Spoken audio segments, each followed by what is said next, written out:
Good evening. This is Mae Brussell on KAZU FM in Pacific Grove, California. It's October 15th, 1984.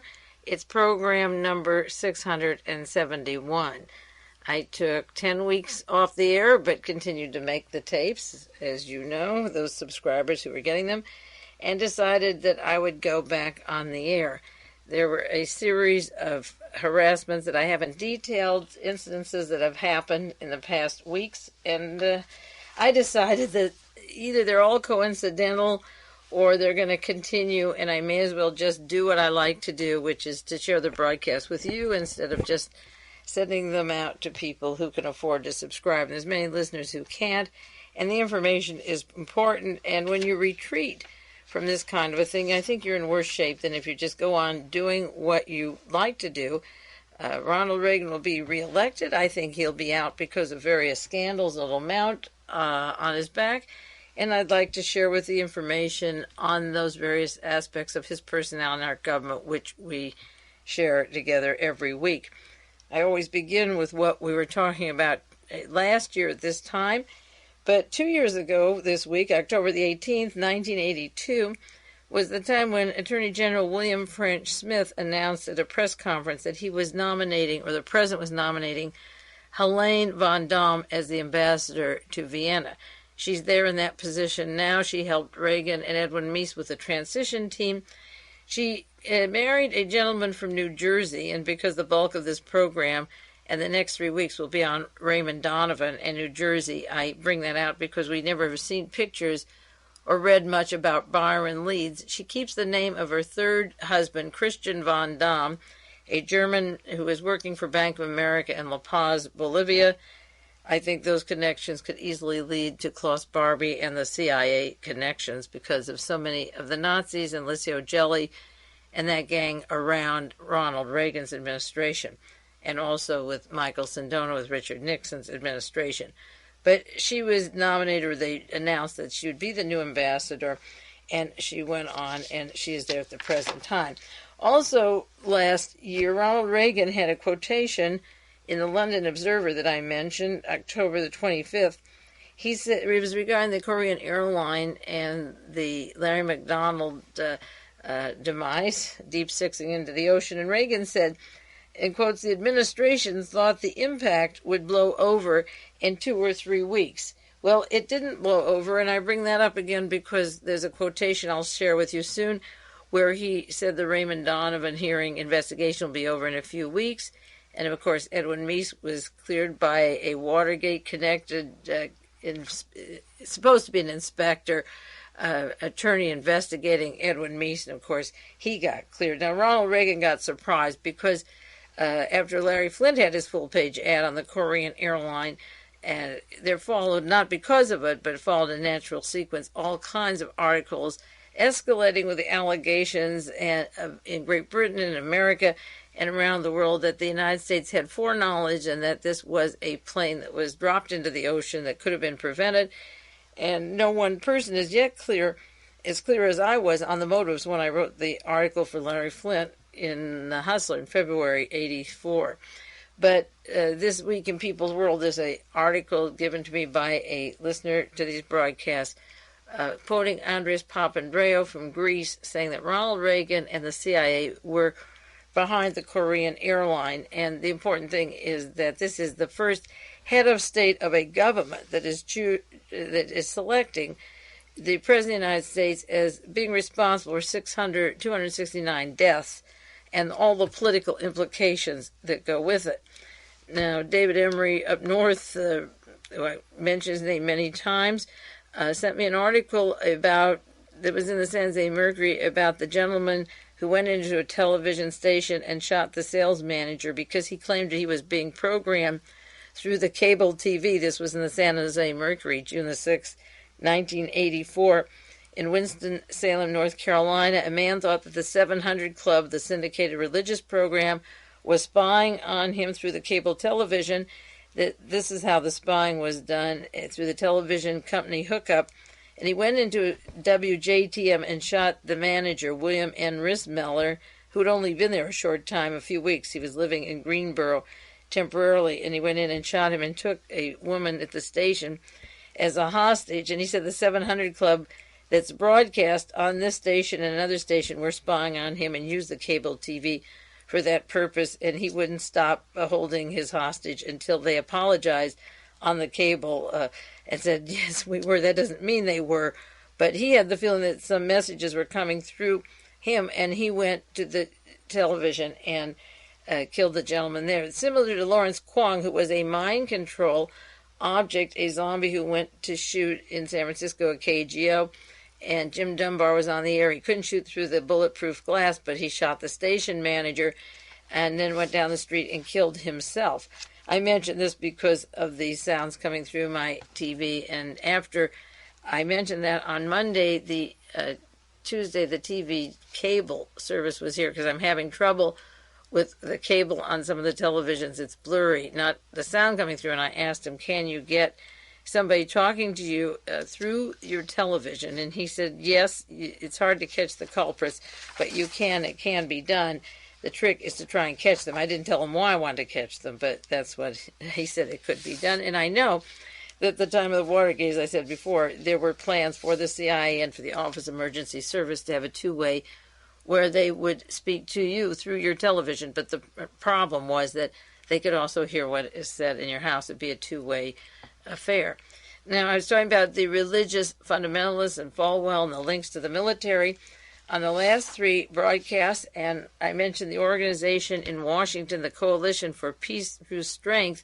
Jerry Falwell is co-chairman with various members of the Pentagon and Admiral Moore, who works close with Henry Kissinger and is on Western Goals, and Phyllis Schlafly, the far right, who also is behind and supporting Mr. Pat Robertson, and William Simon, who's on the board of Helionetics, the company that would make a good hunk of the contracts for the Star Wars with Edward Teller.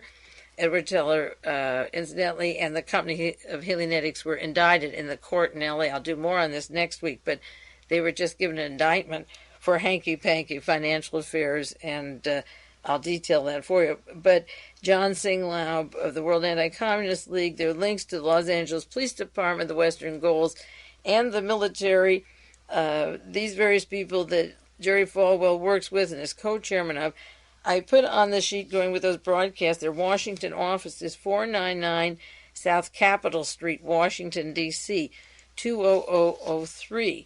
And a long subscriber to these broadcasts in Canada called me last night and said, May, get out your sheet for broadcast 617, October the 3rd, 1983, a year ago.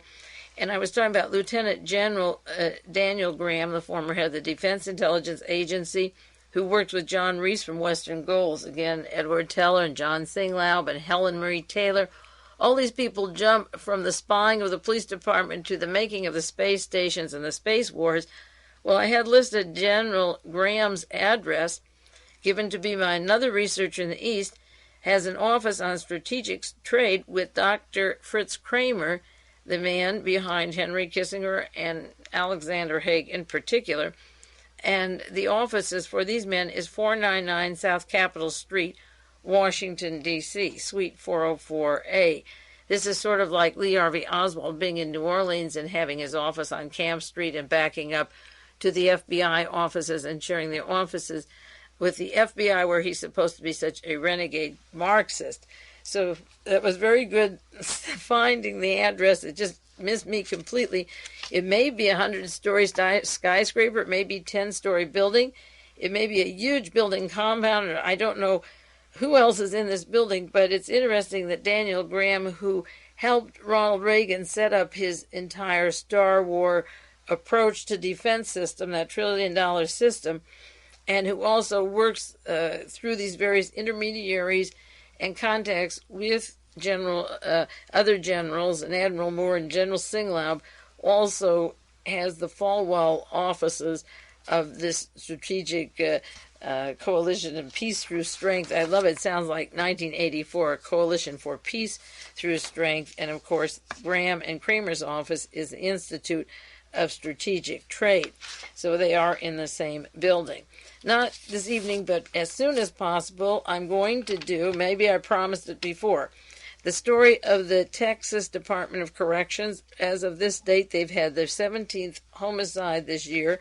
I got a letter this week from a fellow who used to live in California, who is now in Houston, and he says this is unbelievable. He had been in California county jails at one time in Monterey County and used to keep up with my broadcast, and he asked me, please, to do something on the Texas Department of Corrections, and I'm getting the articles every week from somebody who lives in Houston, Texas, and I'll keep you up on it, because Raymond Procunier was head of the prison system here, where all the black radicals were rounded up, Geronimo Pratt and George Jackson, who was murdered in the prison, and the black and the Mexican and the Chicano radicals were put into the prison and then killed by the White Aryan Brotherhood, and Procunier was here when the races were turned against each other, and we had all these murders and arrests and in the prison system, and Procunier went on to New Mexico after he left California, and he had a finger in the New Mexico prison when the worst criminals got the keys and the list of the informers in another part of jail and did those brutal murders. And now he's in Texas. So what happened in California is moving east, and maybe all the prisons will be that way someday. There was a starting point, and as the book California, the First Para-Fascist State explains, things start here that will go on and branch out, and so that other prisons will be doing and duplicating the behavior of Mr. Procunier, and he does what he does best, which is setting up, at least in California, these murders and allowing them to happen, and now it's happening in Texas. And I'm sure that there's some top drug informers or people that pass through the Texas jails, and they can get rid of those people. It's pertinent to tonight's broadcast because of so many informers who were testifying and talking about Raymond Donovan, or had links to Raymond Donovan or to his co-partner, contractor, this Mr. William Marcello, who were wiped out, links to the Genovese family, people killed in order to keep the very top, the Schiavone Construction Company and Raymond Donovan in power. The witnesses are killed, and the way you get these people, they begin to talk once they're in prison, and then, like in California or Texas, Mr. Procunier can make sure that the talkers who even have anything to say will not survive. I don't have a breakdown on all 17 that died there, but I have it here, but I'll study it and share it with you. And finally, Brown University, you may, not finally, but before we get to Donovan, Brown University had a vote there among the 700 undergraduates on choosing their poison when the nuclear war, that they want cyanide handy, and they were to vote on that, dispensing poison pills so that those people could choose the way they want to die. These are people sophisticated. Most of them went to prep schools, learned their Latin and geometry and all the languages and skills to get into a college like Brown, one of the top Ivy League schools, with many people from the CIA there and teaching there and associated with Brown. And at this point, they're going to have to vote, or decided to vote, on which way they want to die. So Jonestown leaves the jungles and the black, the uneducated, the poor, the drug addicts, and they test these things out on them, and then the Jonestown will come to America someday, because when you let these things happen and be covered up, such as Jonestown, the next choice is at Brown University in deciding the way they want to die. Now, for the remaining 45 minutes, I'm going to talk on part one on the Raymond Donovan indictment. The meaning of it, it has far-reaching implications. It could bring Reagan out of office. I said that with Nixon at the time of Watergate, even though he was elected in November. Things started coming down. There is a story behind the Donovan story. There's several working hypotheses I have, and there's a lot of questions I've asked myself, and I'll share them with you. This is as important as Watergate, because Watergate never concluded, and everyone got off. The people involved covered up. A few went to jail. A few lost their law licenses. Dorothy Hunt and about 30 primary witnesses were murdered. But the main thrust of Watergate and the government behind the government and the planned capability of coups to finalize what happened in Dallas, going all the way from Dallas up to the 70s, there were never the proper investigations or prosecutions, and I wrote about that in August of 73. the Senate Select Committee is part of the cover-up and why I believed it. Now, I'm going to give you some examples of why the Raymond Donovan story is equal to opening up, say, the John Kennedy assassination, because I think it goes back to there. Certainly there's a lot of common threads, and as important as Watergate. This is a case that has been cooking and boiling for 4 years. Ronald Reagan says this is foul play. It came at the time of elections. There were many articles I'll share with you in 1982, even from Orrin Hatch and Edwin Meese and various people saying, get Donovan out, it's stinking to high heaven. But one of the big questions is, why did Reagan keep him in? What is the hold that Donovan has? I don't actually know the answer, but I'll give you a guess based upon various things that I put together. But the Donovan story is important, and I'm going to run down, as I say, why I think it's so important, the various points, 9 or 10, and then delve into them and the personalities later. Number one, it's the first cabinet member to ever be indicted while in office. Nobody had so much information on him before he was even nominated, or certainly after the confirmation hearings. There were confirmation hearings and investigations. Well, in 1980, at the end of 1980, in December, when Reagan was already elected and was ready to set up his transition team and the cabinet. But for 4 years, the past 4 years, Donovan has been investigated by a grand jury. Before he worked for Reagan, he was vice president of the Schiavone, Schiavone Construction Company. And the statute of limitations of the 4-year investigation ran out October the 1st, or would have run out October the 1st, 1984, and they would have lost the charges. So when Reagan, in his big mouth, says, it's foul play, it's near elections, this is for electioneering, all you have to do, and I'll give you the sources, is read your newspapers and realize that the grand jury has been going for 4 years on this question, and it led right to Raymond Donovan and his company, and the company was being investigated. The FBI held up that evidence, and it was just within hours of the statute running off that it got under the door, just as close as that piece of Scotch tape catching the guys at the Watergate Hotel. Then there was a confirmation hearing in 1980, 81, the first week in January, second week, and Donovan's name came up again, and the information was withheld by the FBI at the confirmation hearing. He has some power, and we'll go into those details. Then the Senate investigated Raymond Donovan in 1982, April and May in that time period, and all the evidence they needed to push him out. As I say, Orrin Hatch, the conservative, wanted him out. And then the investigation was turned on to Leon Silverman, who became he inherited the Leon Jaworski position. Jaworski was spying on the Warren Commission to see if Ruby would talk, or when Oswald was alive, he would talk. And then he covered up the KRAEMER and the Watergate, and he had plumb investigations. He knew how to put that broom and put the dirt under the rug.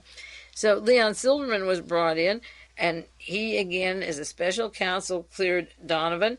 So all of these investigations were brewing based on a lot of information going on since 1978. Then finally, October the 1st, 1984, the indictment came down the day that the statute of limitations ran out. Now, Reagan, as I say, is the first cabinet member to be indicted in office, and I bring up that chronology because there was every reason that he should have stepped aside after the confirmation hearings, after the Senate investigation, after Mr. Silverman, and before the indictment. He was testifying in New York a few weeks ago. Before the indictment, he should have resigned from the cabinet office. Once he was cleared by Leon Silverman, and it was cleared with a question mark, he should have gotten out then. So there's something that Reagan has to hold him and hold tight, and he's doing it. The second point is the relationship of Reagan to organized crime. I've talked to this many, many times. The role of Richard Nixon with the Vatican, and Michael Sindona and the Mafia, and also Ronald Reagan with Licio Gelli and the P2, and we'll go into details. The links, the overlaying areas of crime, syndicate, Vatican, and Mafia connections. Paul Laxalt is running the GOP campaign. He's the closest friend to Ronald Reagan, advisor. the governor from Nevada, he's a senator now, close friend of Mo Dalitz, brags about it, men at La Costa and men from the crime syndicate in Nevada, in California, and all over the country. New Jersey, Paul Exalt and Frank Sinatra and Alfred Bloomingdale with his Bernie Kornfeld, Vesco connections. Reagan is wall-to-wall mafia behind him. And so they have some hold on him. The third point is that to remember is that week in June 1982 that I stressed so many times, that important week of 82, had a series of murders that I'll run down with you and arrests. And it was the week that Edwin Wilson was arrested, that Pope John Paul II and Raymond Donovan were in Geneva. Wilson was picked up in Zurich. Donovan's witness, Fred Farino, was shot and found 6 days later shot in the head. Edwin Mises' son died in July. I'll do the chronology of the murders because I think there's a relationship between all of these, and I've mentioned them at different times. But again, this June 82, Roberta Calvi, Roberta Calvi, hung in London, and then his secretary a few days later goes flying out the window of the Banco Ambrosiano in Milan. All the fury of Paul Marcinkus and the crime syndicate and the Vatican. This John Paul II was a protege of Mr. Montini, the Secretary of the Vatican, before he was Pope Paul VI. And that's where the Milan Mafia blended with Michael Sindona and came over to America. And the GOP with Richard Nixon and Ronald Reagan were the epitome of these connections. Then there were the connections of this particular event, Raymond Donovan's contacts with the Genovese family, going back to Dallas, to John Kennedy, Jack Ruby's connections with Tony Genovese, the son of the big mafia boss, Vito Genovese, and Carlos Marcello from New Orleans with Jack Ruby working for Richard Nixon, Nixon working with E. Howard Hunt in the 50s, advising him on John Kennedy before Kennedy won the election against Nixon. Then E. Howard Hunt's relationship, his attorney during the Watergate stories, or one of them was Mr. Bittman, who was the bag man for Mr. Kalmbach and paying money, William Bittman, taking money back and forth with Tony Laswitz at drops to keep everybody silent. And Dorothy Hunt was found with a hunk of money when her plane crash went down in Chicago. William Bittman has been taken on as the attorney for Raymond Donovan, formerly one of the Watergate money droppers, bagmans to hide the crimes of Watergate, which included Dorothy Hunt. And there were lots of people murdered at the time of Watergate. But Bittman comes on with Donovan. He was working with Tony Lasowitz and Herbert Kalmbach at Watergate. And the key to all of this is, I think, the relationship of Raymond Donovan in New Orleans before he went up to New Jersey to the Schiavone Company. When he was in New Orleans at Notre Dame and studied to be a priest, Mr. Cody, who became Cardinal Cody and moved to Chicago, was the head of the church in New Orleans when Marcello and these people and Clay Shaw were active, connecting to Jack Ruby and Ruby to Nixon, Nixon to Hunt and Bittman. It may sound confusing now, but this goes back to the Kennedy assassination, to the Watergate, and now up to the present time with Donovan, with his massive indictment. It has a lot to do with why the president is protecting it as much as it has to do whether his company made $8 million off a contract which was federally funded and set up as a dummy front for false purposes.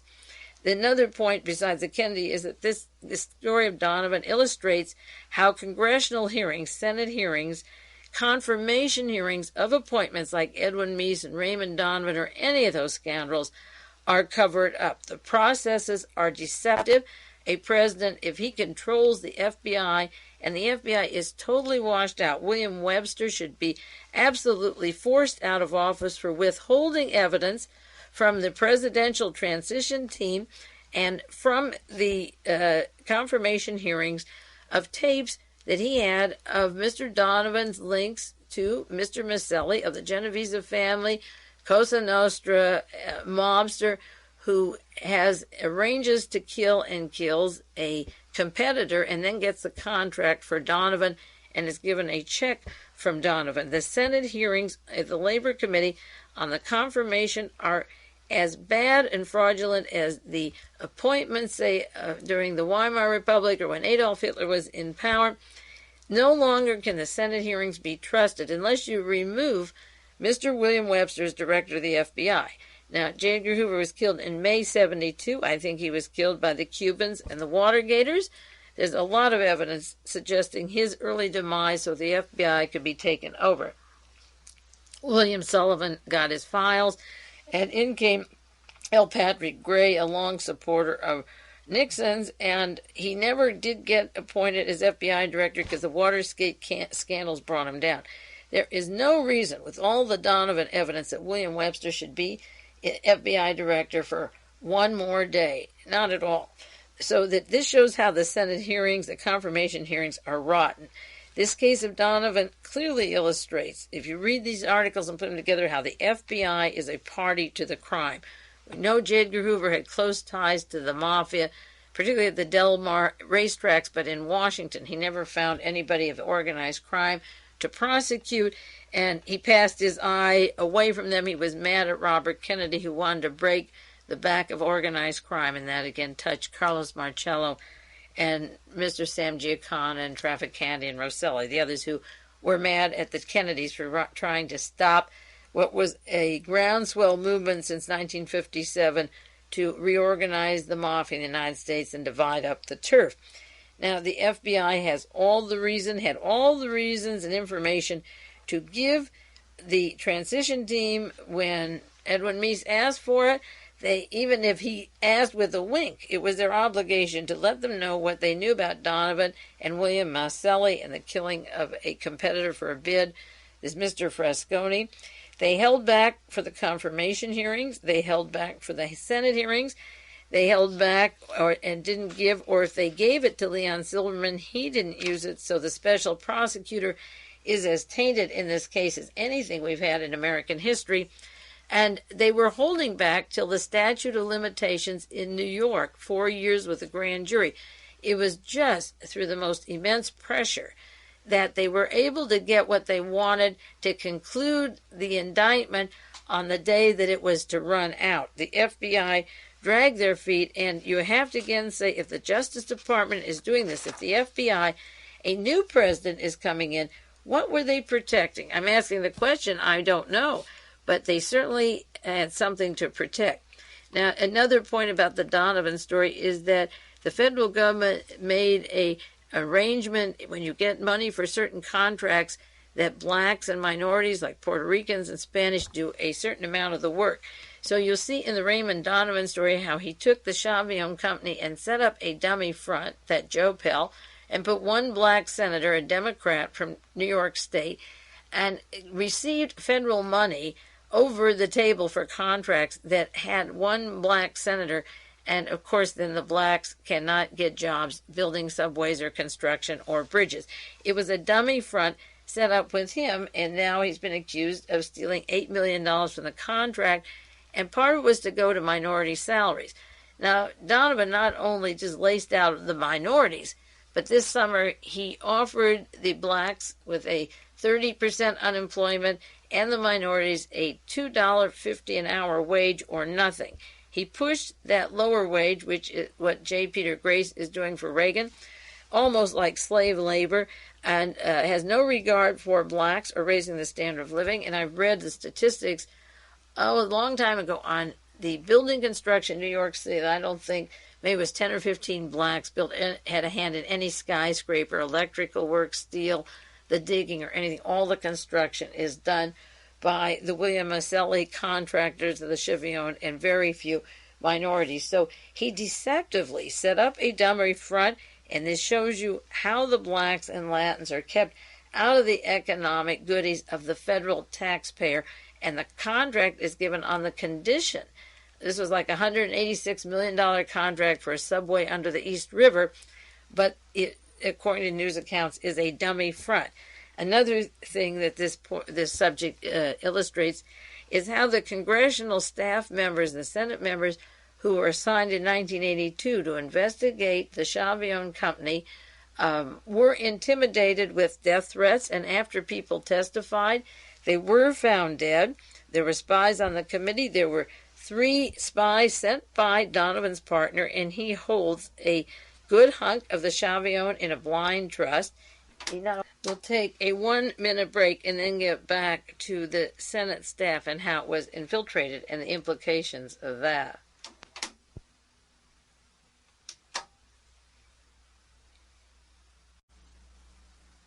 This is Mae Brussell, and it's broadcast number 671, October the 15th, 1984, side 2 of this broadcast, and I'm doing part 1 of Raymond Donovan, Ronald Reagan, and the recent indictment in New York City.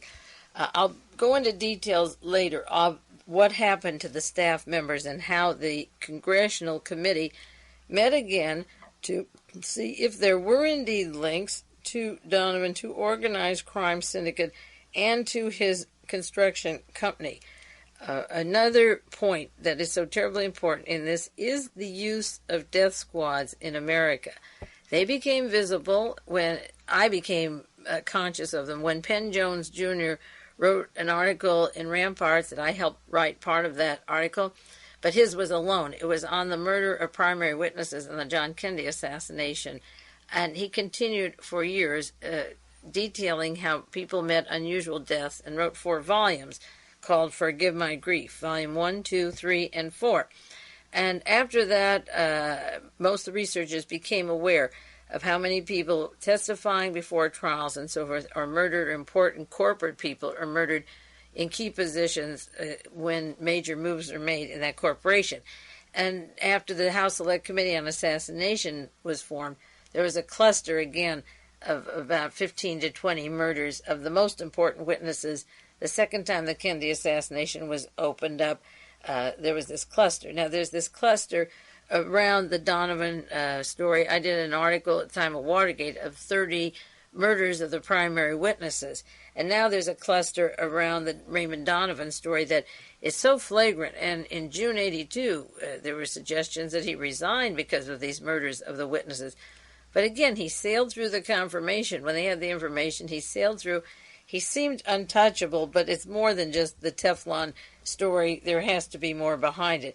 And so he's been protected by having the people who know anything, not saying he did the murders, but somebody's doing the murders. And in the case of 2 of them, they said that they were political and they were done for Raymond Donovan to protect him. They didn't say he ordered, but they said it was for him.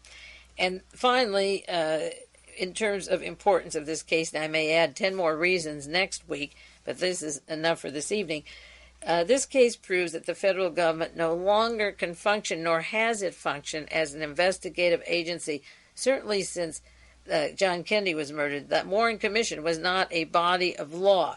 It was just there to set recommendations for security the next time. Our courts are similar to the ones in Germany that were set up in 1919 to 1924, where people who were innocent were locked up and guilty left out. And this investigation was handled twice by the Senate and once by Leon Silverman, the special prosecutor hired by Congress.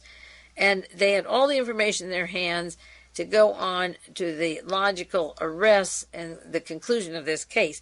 But it took this local DA in the Bronx, a local investigator, who got leads and worked with them, and many of them were in the hands of the FBI and the federal government, who could finally place an indictment and get some of these people to account for what they're doing. Now, one important quotation that I saw in the newspaper of this case sort of epitomizes for me the mentality of the people we're dealing with. It's in the New York Times. Stuart Taylor wrote this story, May the 15th, 1984, about the Donovan case. Donovan case takes a new turn. And this is about the investigation of the Senate committee into Schiavone and Donovan. And when they were investigating the committee, the head of the Schiavone company, Ronald Schiavone, who was co-partner, Donovan was vice president, as I say, still has stock in it. Ronald Schiavone hired 3 people through his attorney Theodore Geiser, Geiser, who's a lawyer for a $500 million construction firm. So he's no penny lawyer. He's an important person with that kind of a client and contracts. Mr. Geisler hired 3 people, one a Mr. Flynn, another attorney in Washington, and then 2 investigators in quotes, a Mr. Scherer, S-H-A-R-E-R, and a Mr. Shortley.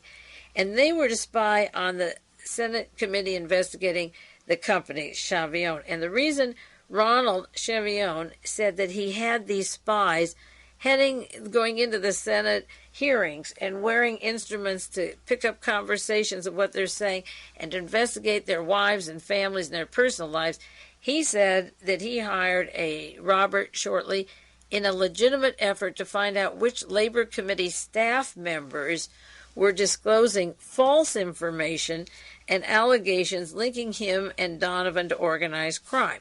He wanted staff members spied upon. Well, the same Ronald Schiavone has now been arrested 2 years later as a defendant, along with Raymond Donovan and other people in New York City, and the 2 of them hired William Marcello, who took part in the murder of a competitive bid that they gave out to Marcello of the Genovese family. So what he was really doing, he knew what he was doing because they were under investigation for 4 years. He had the Senate committee being spied upon to see how close they were going to get to him, not false allegations, but crimes of them, and not only them, but as the cabinet member, the Secretary of Labor. It would be a good story if it was just 2 men with a corporation who sent spies to the Senate, but one of them is a cabinet member close to the President of the United States. Now, Mr. Geiser, the attorney for this outfit, who sent these spies and set up the law office in Washington, had a quotation defending himself, as I say in the New York Times. And this is his quotation: "It would not countenance any elected or appointed official quarreling with my right to investigate them. I would not countenance any elected or an appointed official quarreling with my right to investigate them. I was under the impression that this was our country, not theirs. I did what I considered to be proper in the protection of a client," that's Mr. Donovan and Mr. Ronald Schiavone, they were under investigation by a federal grand jury. So his impression, it is our country. Now, I'd like to know how he divides. Are the staff members of the Congressional Committee, such as Robert Shortley? He was one of the people who was spied upon. They wanted information about his wife, whether it was a mistress, a wife, how long he was married. And shortly after that, one member of the staff, they didn't say who, got a telephone call that your wife and children will be put in a pine box if you don't get off of the Ray Donovan story. So the excuse of Ronald Schiavone may be one thing. His state of mind may say, I have the right, it's my country, and you investigators are servants. And if that's the case, this is the King Mafia hiring the Genovese and setting them up in business, who at this date in May of 1984 has the right to do what he wants if you're talking about him, and 2 years later he's going to be indicted, which proved that they were on the case. Now I want to run down the chronology of these events and set that time sequence for you. The names won't be familiar to you, but I'm going to go into them next week. But just to get a running idea of where this all began and lead it right up to the 1984 indictment. In 1957, in the United States, there was a meeting in the Appalachia of the crime figures of the United States to divide up the territory on how to best serve organized crime. The same time in Europe, there was a meeting of the top mafia that connected to Michael Sindona, who was given money by the Vatican, by Pope Paul VI, and the Milan Mafia to invest it in the United States in American corporations, and Paul Marcinkus was behind this also from the Vatican Bank, and Licio Gelli, with his P2 connections, later with Ronald Reagan, begins to move into the United States and have close contact with the Republican Party. Nixon was the selected president early when he was vice president. He was vice president in 1957, was supposed to win in 1960. John Kennedy won against Nixon, but the weight of the Mafia and the Vatican was behind Nixon, and when he got in power, they were home free. In 1959, Raymond Donovan joined a company in New Jersey called Schiavone, run by Ronald Schiavone. The assets in 1959 were $20,000. By 1980, they were $600 million.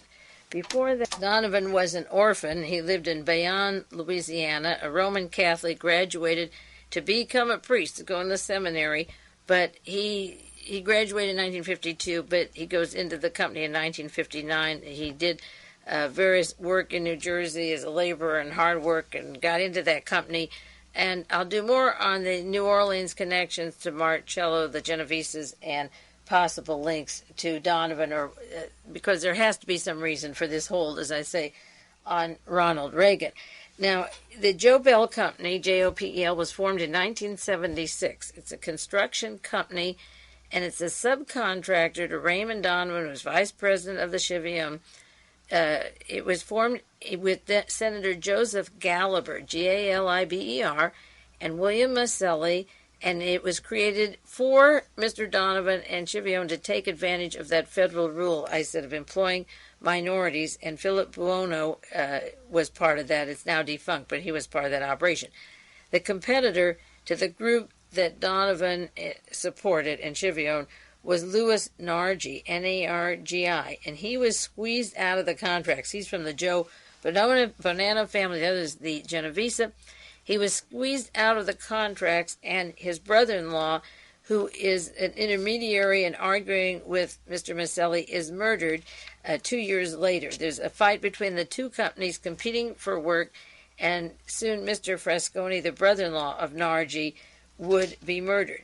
From 1977 till 1981, a man named William Orlando was an FBI informant, a federal informer, and he's the one who finally broke the case about murders of witnesses that linked to Raymond Donovan and the firm that made the grand jury indictment very clear at this point in time.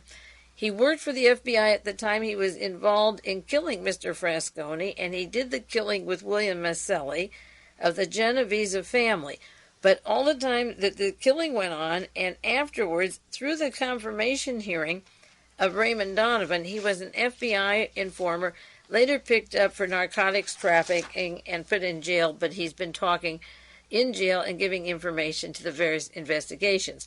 In 1978, Salvatore Frasconi was murdered in September 22nd, 1978, and then the competing company was wiped out. Now, William Marcello was in the meatpacking business, interestingly enough. He was not in building tunnels or tunnels under the East River or hauling the dirt. He was hired and set up by Donovan and the Schiavone Company. So in 1978, Salvatore Frasconi was murdered, and the company was moving along. Donovan was vice president of Schiavone, and in 1979, Donovan signed an interest-free loan of $200,000 to William Marcello. The excuse was that he wanted to start him in business, but Marcello was in the meat packing plant, so why not use Mr. Nargi, or I'm sure there's people that move earth and dig tunnels in New York City. And one of the questions I don't understand is why Raymond Donovan had to give the tunnel contract, a federal government contract, for minorities, except that he had the goods on Marcello, who arranged the murder of Frasconi, and therefore he could set the company up to his advantage and skim the $8 million off the top. That's what he's being charged for right now, a little bit of money, the $8 million. So Donovan, as part of his link to this organization, besides hiring them and contracting them, right after Frasconi is murdered, the man who murdered him gets a $200,000 loan. Now, the paper's been careful to say that Donovan is not charged with any murders, but two of his co-defendants in the indictment have been charged with murder. And both of them have said that these were political murders done for Raymond Donovan. Not that he knew, maybe they thought they'd win his graces, but it almost looks like the $200,000 could be a payoff for getting rid of Frasconi, because why would he get rid of a competitor who's in the hauling and construction business and put it into the hands of a man who has murdered his competitor and was in the meatpacking plant? So this, in 1979, is where the money exchanged between Donovan and Marcello. Now, January the 4th, 1979, a wiretap was put on William Marcello he's in jail now for drug trafficking and hijacking, but he was out at the time.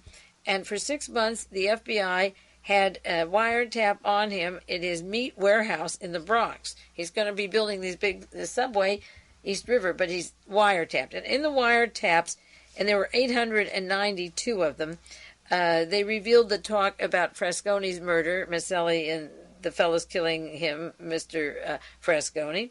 They talk about William Donovan at least 6 times. They could talk about him 100 times, but the news account is 6 times, and maybe they'll get Gordon Novell and Charles Colson and erase 20 to 40, and they say at least, so that's any number over. On the tapes are discussions of Democratic officials in New York and Albany, not the Republicans. Raymond Donovan's going to be a cabinet position with the President of the United States as a Republican, but these are Democrats they're talking about. And then they talk about the Jopel Company and the Schiavone Construction Company in 1979. All of this was on 892 tapes starting January the 4th, 1979 for 6 months. Now, in 1980, a year later, Ronald Reagan is elected to be President of the United States in November. He selects his cabinet. In December 1980, he announces, I want Raymond Donovan, Secretary of the Labor. He raised $600,000 for me in New Jersey. The Schiavone is nice to me. What you don't and might not think about, we don't consider unless it's up there in the headlines, was that Mr. Schiavone was getting federal contracts, and Ronald Reagan certainly would continue the federal contracts if he were president. He was getting them, I guess, through either administration, and the subway was $186 million. Now, Marlene von Damme and Edwin Meese were on the transition team to make the appointments, and along with Lynn Nofziger, they pushed the Donovan to the hilt, except at one point Ed Meese wants Donovan checked, and he sort of puts the pressure on William Webster as if he isn't given the full report. But you can't choose Raymond Donovan in 17 days from the time you think of him until he's appointed. There must have been a big rush to get him through and a lot of information they had. Once Reagan had nominated Donovan as the Secretary of Labor, the FBI in New York gave the limp excuse that they lost interest in the Schiavone evidence and the 892 wiretaps. Well, is the FBI working for the President of the United States? Because Reagan appoints Donovan, they lose interest. Correct me if I'm wrong, but I thought if there were connections of cabinet members to the crime syndicate and to a grand jury investigation already going on for 2 years, it isn't the job of the FBI to lose interest by saying, oh, as long as you're a cabinet member, I guess you're okay. So all this, and meanwhile, the grand jury is investigating the fraud of the company at the time Reagan nominated Donovan. December the 5th, 1980, just after Reagan was elected, Edwin Meese asked Mr. William Webster of the FBI, he met him personally, give me any information on Donovan. And 9 days later, December the 16th, Reagan has announced the appointment, so evidently Donovan is clear. He doesn't ask them in New York, and the FBI had the 892 tapes with all the conversations and withheld it from Edwin Meese. Well, this is the way the story goes. On January the 12th, 1981 was the first day of the Donovan confirmation hearings.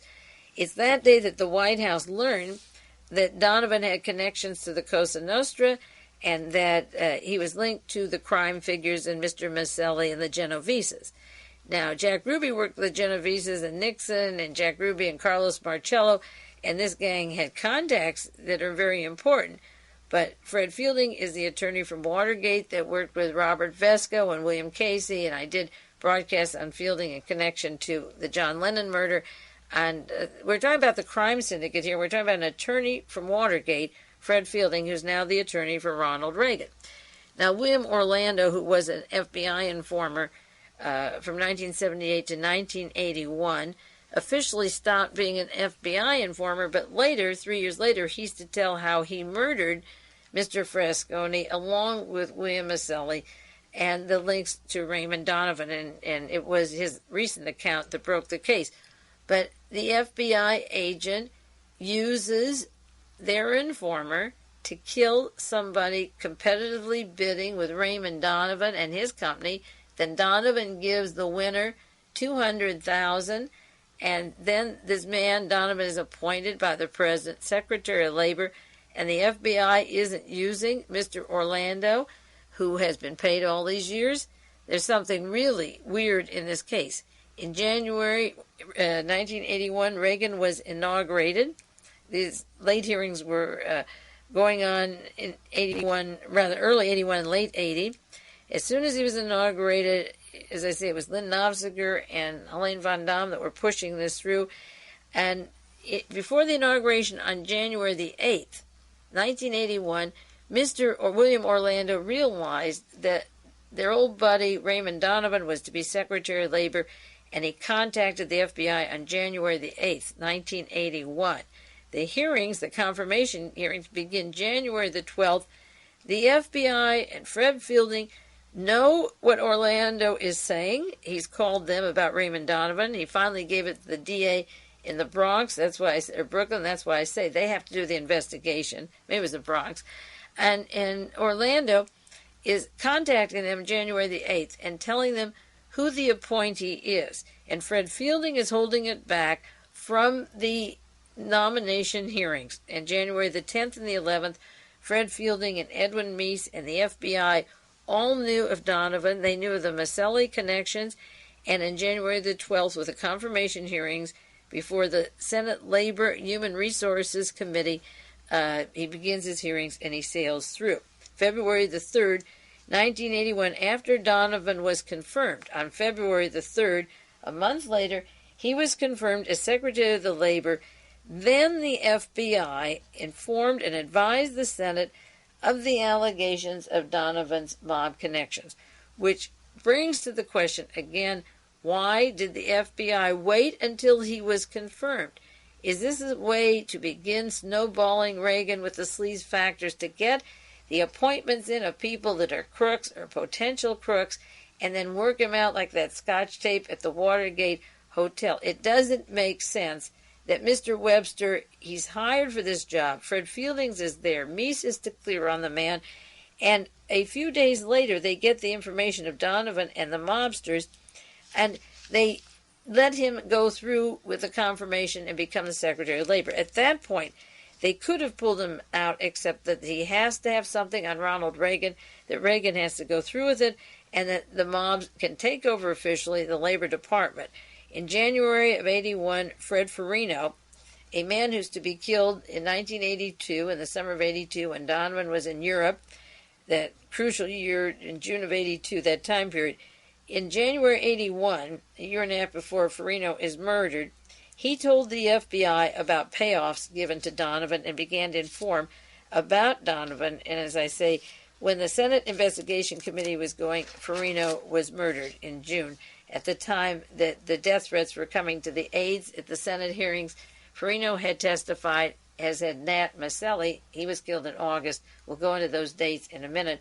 The son of William Marcello was cooperating with Leon Silverman, and he was killed.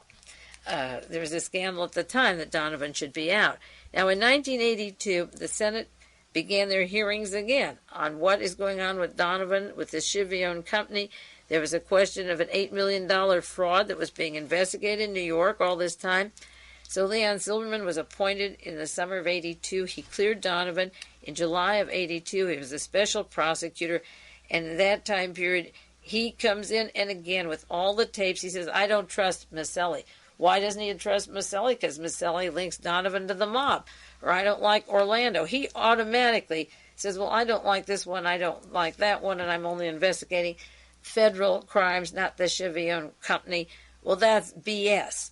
You know, a mobster isn't one linked on the payroll of the company. They go together. Now, in August of 82, Nat Marcello was murdered. And I'll go run down all the deaths that took place in 82 that were very important. In May of 82, Ralph Scherer was bugging the committee. He was hired by the Schiavone. And that's when the Senate staff was in full action with all the aides and all the information from FBI, from Jack Anderson, going back to the Schiavone Company to Ray Donovan, and the threats were taking place, and some happened even without a threat.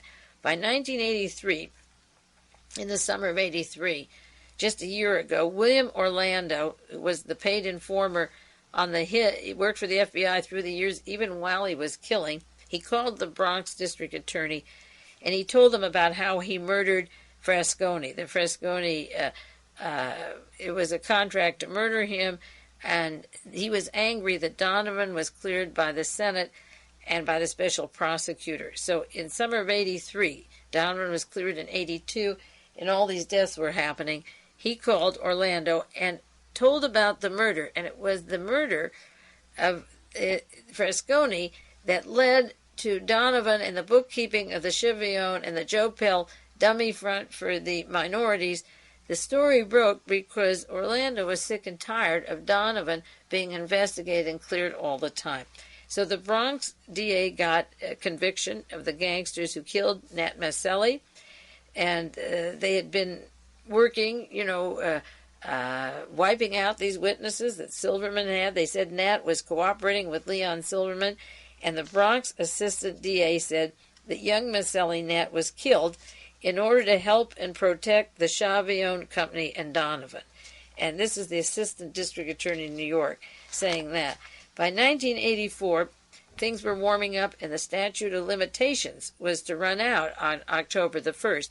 September the 10th, a large article, we'll go through these in detail.